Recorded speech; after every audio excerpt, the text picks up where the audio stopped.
Something you may or may not know is this month marks the 50th anniversary of the Indian Self-Determination Education and Assistance Act. That act gave the power back to federally recognized Native American tribes to govern themselves. The Choctaw Nation of Oklahoma, which sits about 200 miles from DFW in southeast Oklahoma, is the third largest tribe in the country with more than 225,000 members. And that is where our Don White spent some time meeting with the chief of the Choctaw Nation to get his thoughts on what the act means for Native Americans.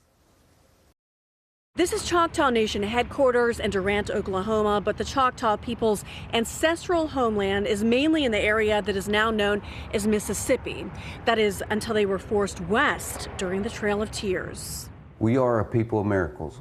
We are clay people. What happened to the Choctaw people stirs up painful emotions. It is behind us. For Chief Gary Batten, the termination period, which happened between 1830 all the way up until 1975, when this was passed, is when we went to boarding schools. We lost our language, we lost our history, our culture.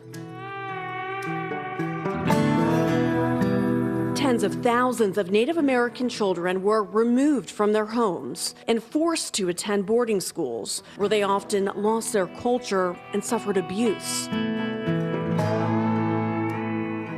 Chief Batten says the U.S. government held control over indigenous tribes in other ways. From 1830 until 1979 is when the President of the United States appointed our chief. And guess what? If you didn't follow their politics, that chief would be out. They would appoint somebody new. A massive step for tribes' freedom happened in January 1975 when President Richard Nixon signed the Indian Self-Determination Education and Assistance Act into law. It has allowed us to embrace our sovereignty again, to help us direct and determine what educational needs our people need, what economic development needs our people have, as well as health needs. Since then, tribes across the nation, including Choctaw Nation, have made enormous strides in running their own judicial systems. That's the ability to govern ourselves, but also it gives us the ability to, if we have somebody that's going through bad times and they go through our court system, we have 171 different programs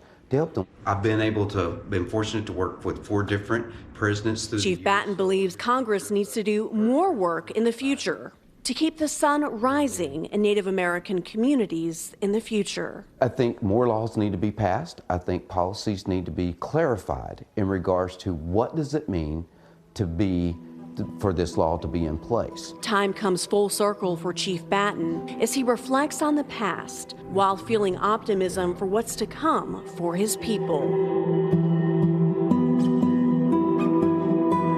The tribes were in existence before the United States. We were governing ourselves. This piece of legislation has brought that back to us so that we can govern ourselves again. We are the Choctaw Nation. We are clay people. We are a people of miracles. In Durant, Oklahoma, Dawn White, CBS News, Texas.